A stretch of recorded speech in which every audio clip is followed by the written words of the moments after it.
Good afternoon, everyone. This is the Doctor. It's another beautiful day out here in the Pacific Northwest.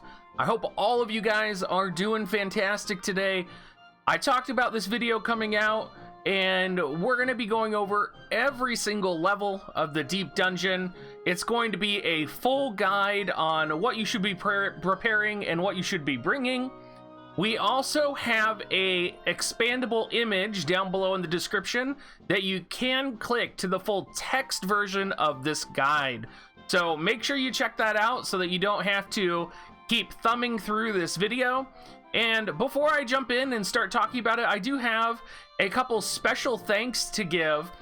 First, it's going to be to Xiao Chun. He is a JP War of the Visions YouTuber. You can find his channel down below in my description. Xiao Chun let me take stills from his YouTube clear of Deep Dungeon so that you can actually see the different positions of the characters and the actual map layout. The second shout out I have to give is to the King Esper Comics. If you guys don't know him, I was featured on his podcast recently. He does a War of the Visions podcast, and he also has his own Deep Dungeon guide, which is wonderful. I would definitely encourage you to check that out. What King Esper did was he showed me how you could get the stills for Final Fantasy Tactics, because the actual map layouts from the original Final Fantasy Tactics are actually the same for the Deep Dungeon that's going to be coming out for War of the Visions. So a big shout out to both of them, you guys. I encourage you to go check their channels out, and of course check out King Esper's Deep Dungeon guide and check out Xiao Chun's playthrough of Deep Dungeon. Both of those are going to help you, and I think you guys will get some benefit from it. Now, jumping in for Deep Dungeon, the first couple floors of Deep Dungeon are going to be very easy. And if you need a quick walkthrough of what Deep Dungeon is or why you should do it, essentially, there's a sword that drops on the 5th floor, which is going to be fantastic.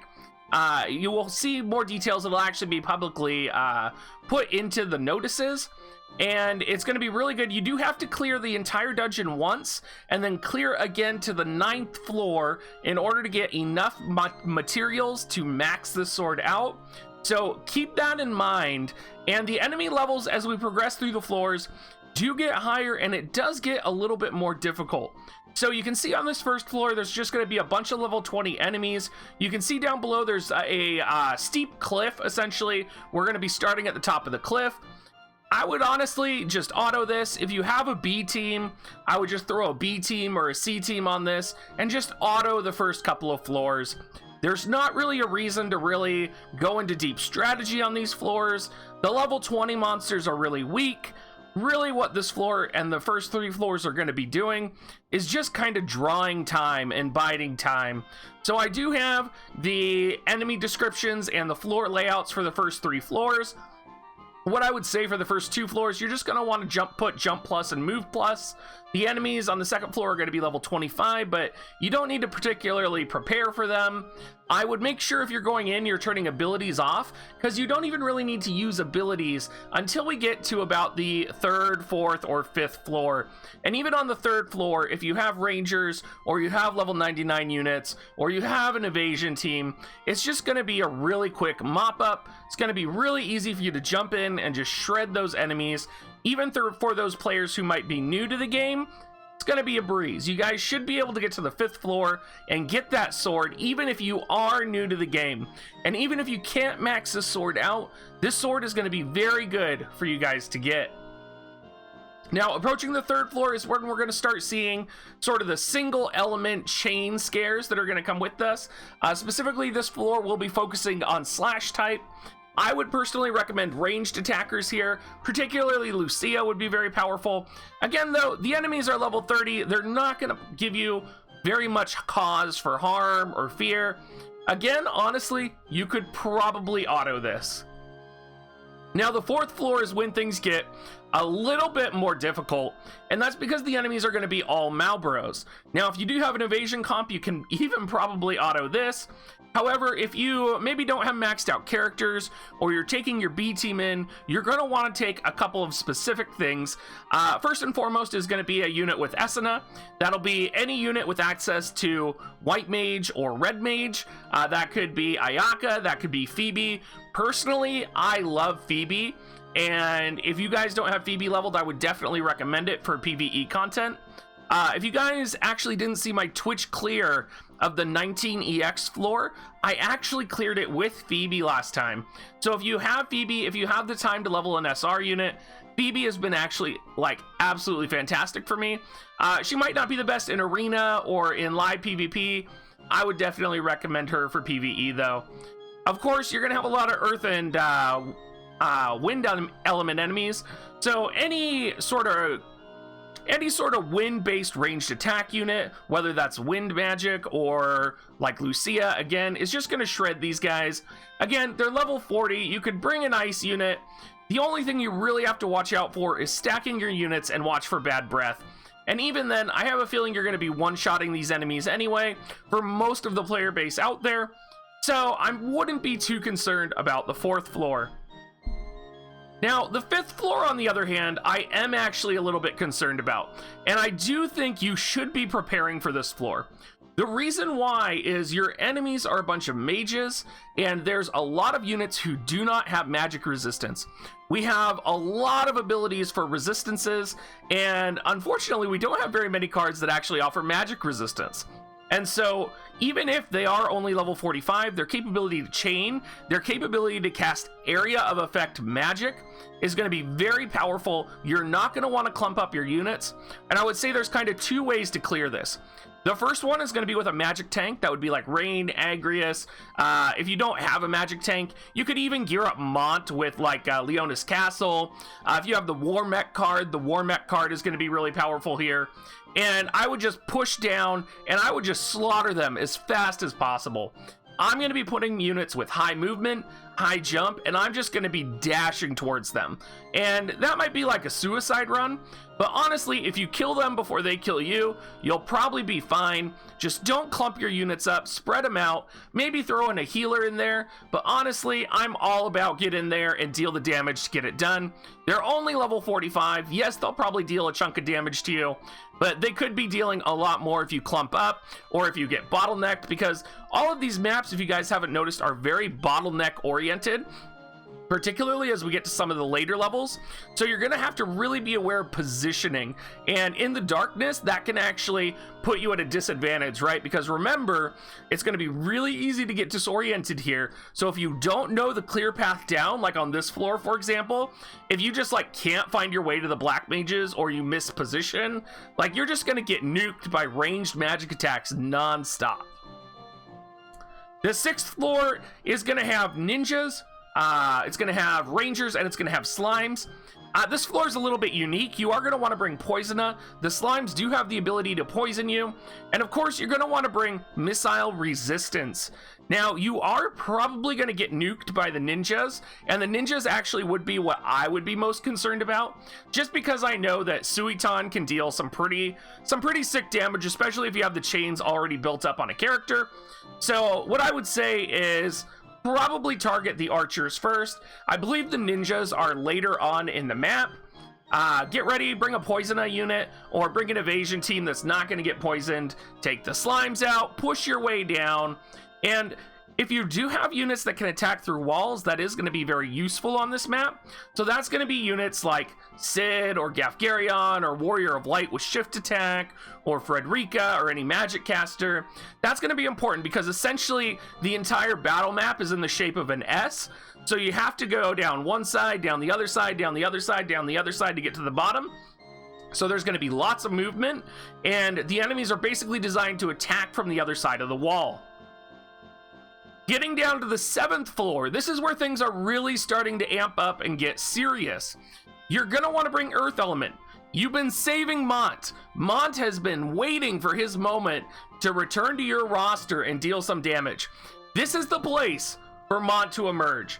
Put Leonis Castle on him, or put Golem on him. Anything, well, I guess maybe not. Yeah. Throw Mont in there. Throw Mont in there. Give him whatever you want. You can always put the Undead Killer card on here, which will be very effective. Essentially what you have to worry about is lightning elementals chain casting on you, and then you also have to worry about skeletons with blind or skeletons with drain. One important thing to note here, if you look down on the map down here, in the original Final Fantasy Tactics, you spawned in the upper right hand corner. If you look at this image, this is actually from Shao Chun's Clear. I actually believe you start down here in the southern side, and I believe that you branch out, and so you're going to be attacking on 2 fronts. So you're probably going to want to bring units that can be a little self-sustaining, have a little bit of lightning resistance, bring your own lightning units, bring your multiple earth units. A lot of you guys have Etre, maybe send Etre down one side and Mont down the other. Again, the enemies are still only level 55. I would just say, you know, like we're getting to that point where your resources are probably starting to get drained. You might want to turn abilities on at this point. If you have evasion, keep running your evasion comp. You're going to be fine. But this is going to be one of those stages that this is going to start showing you how the difficulty is amped up. Now, the 8th floor. So the 8th floor is where a lot of people die. And this is really where most of the guides start for the deep dungeon, because there is a huge choke point here. And thankfully, Shao Chun in his playthrough actually showed the choke point here. And you can see on the map down here is when you start lowering on the elevation. And you can see here on his screenshot that all of the ranged units are just like clustered on the ramp.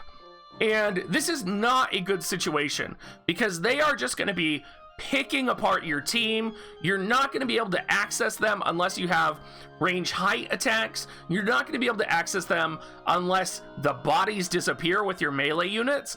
So this is going to be a stage that's really about taking it slow, and you're going to be taking a lot of ranged attacks. And there are so many cards that can be useful here. If you have a missile resistant Esper, I would set it. If you have a healing unit, I would bring it. And I would keep all the units back except for maybe your attacking unit and your tank unit, and push forward slowly. Make sure you stack the missile resistance. If you have Rain, if you have Adelard, if you have Lilith, these are going to be excellent units to bring because they do have the ice resistance that you need. Building Whisper for a shooting resistance build specifically for this map is very effective, and you will have great success. I also suggest bringing a unit like Fryevia if you have it, or Victoria. Victoria, of course, going to be a beefy unit that can take a lot of hits. Being Ice Element, she's not going to be weak. She has missile resistance innately. Fryevia has access to so many cures, and she's also Ice Element. She also has a relatively high amount of defense. She's going to be able to take some hits. So any unit that is going to resist ice or missile attacks are what you're going to want to bring here. Beware of the choke point. If you have a ranged attack unit of your own, I would definitely recommend bringing it. One of the reasons I put Lilith on this is because if you didn't know, Lilith does have access to Sharp Shot.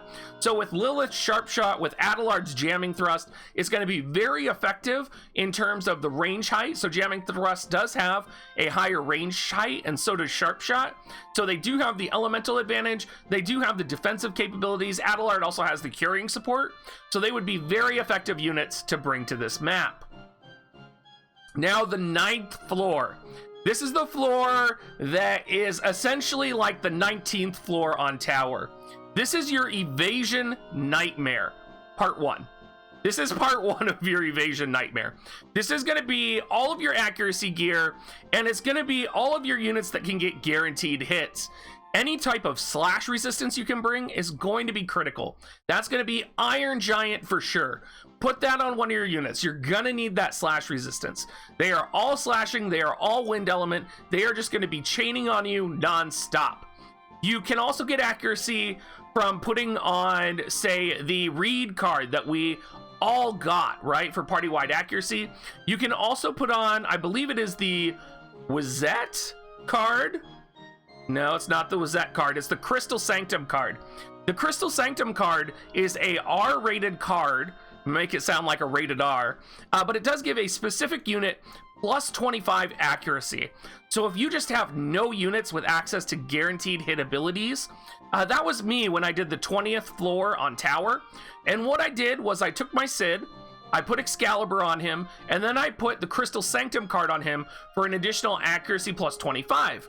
And then I was able to hit the high evasion units. So if you don't have a guaranteed hit unit, being able to put it on a brawler unit, throw your Excalibur on, or throw any type of accuracy weapon on, and then throw on the Crystal Sanctum, or you could even throw on Little Leela, because Little Leela is also an SR card that has access to high accuracy on it as well, and you're going to be able to at least have a chance to take these enemies out. Now, let's say you don't have access to any real accuracy card, you're not going to be able to build Crystal Sanctum. What do you do? What are some other options for you? What are some other units that you can use for the 9th floor? Well, the first units you can think of are going to be any holy element units. So that's going to be elements that have access to holy. Sorry, not holy element, but units that can cast holy. So specifically what comes to mind first is going to be Ishtola and Salir. You can also look at units like Ayaka, for example. You can look at units like Kilfei. Now, Kilfei does have a type disadvantage here, but if you are desperate for guaranteed hit, that is going to be something that will work for you. Now, if you don't have units with Holy, if you don't have units with Sharp Shot, right, so Frederica and Lucia, or even Lilith are going to be very powerful here. If you don't have access to units with those types of guaranteed hits, one of the best things you can actually do is take a ninja with you. Now, why would you take a ninja, Dr. Diggs, or a sub-ninja? Well, ninjas have access to the ability called Decider of Fate. And Decider of Fate is going to give you a guaranteed critical hit on your next turn, but most importantly, it's going to give you a huge boost to your accuracy.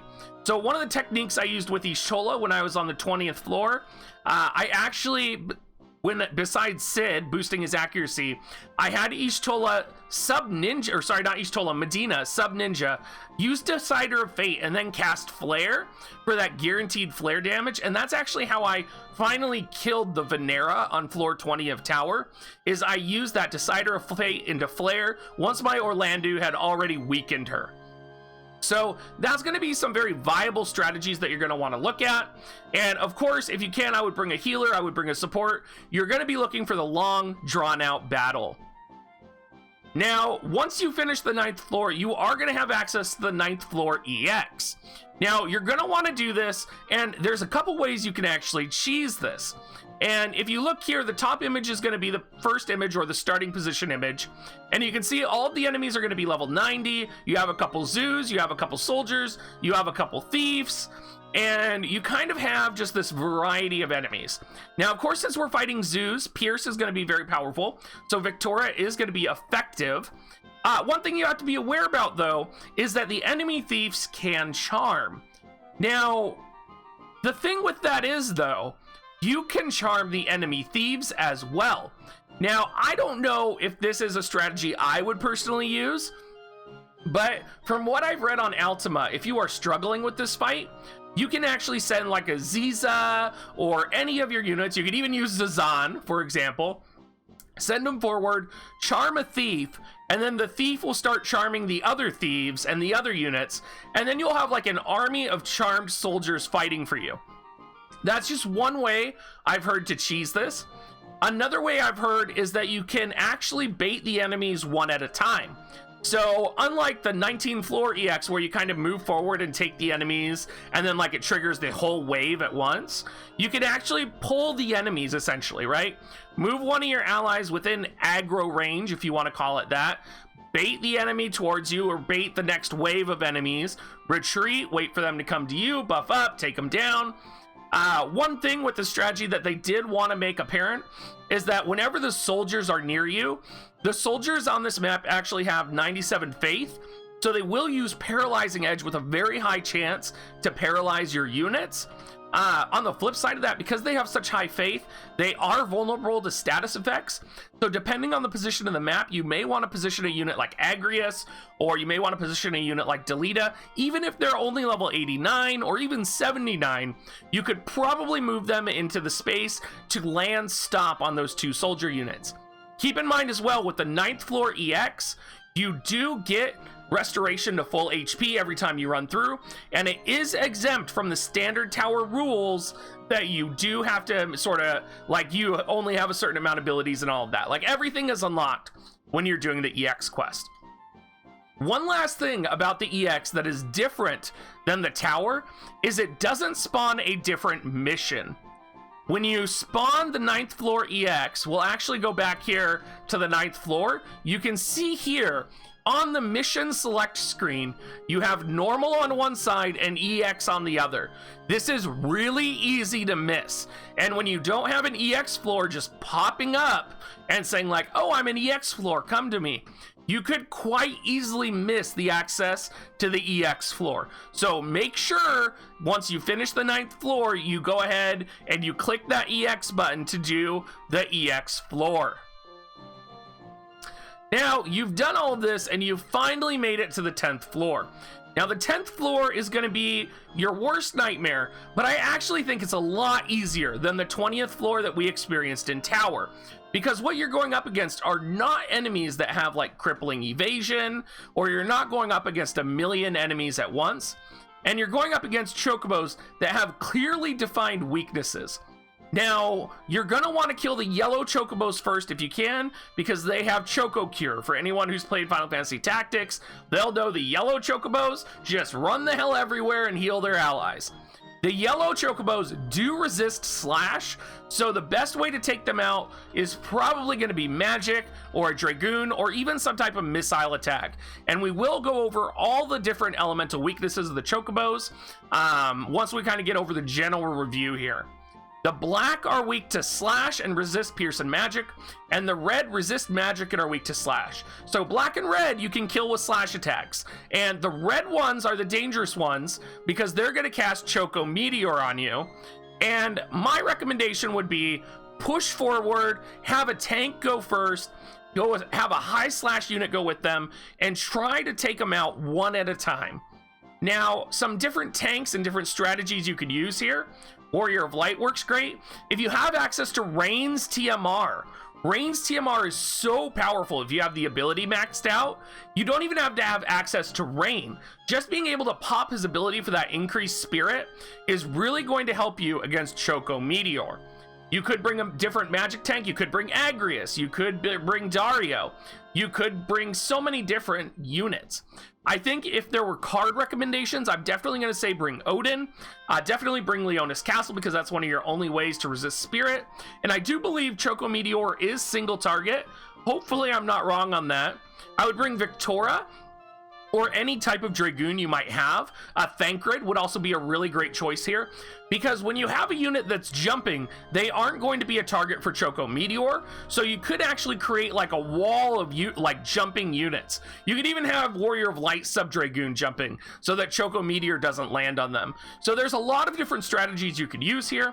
I think also an evasion composition, if you are on the higher end of evasion compositions, could be very effective here, depending on how it's utilized. I think Venera, of course, a powerful unit. One of the other callouts on Ultima is that the Chocobos are vulnerable to silence for the ones that cast Choco Meteor. So if you do have Sid, or if you have Agrius and you have Hallowed Bolt ready, you can run forward, pop that Hallowed Bolt, and nail those red Chocobos with silence. So that could be a very effective strategy for actually clearing the 10th floor. Now let's talk specifically about the resistances and weaknesses of the Chocobos. Yellow Chocobos have 35% slash resistance. They do have 5% resistance to magic, but really that's not really the biggest deal in the world. You will notice they are also vulnerable to silence and blind, so you might be able to even pop some other status ailments here.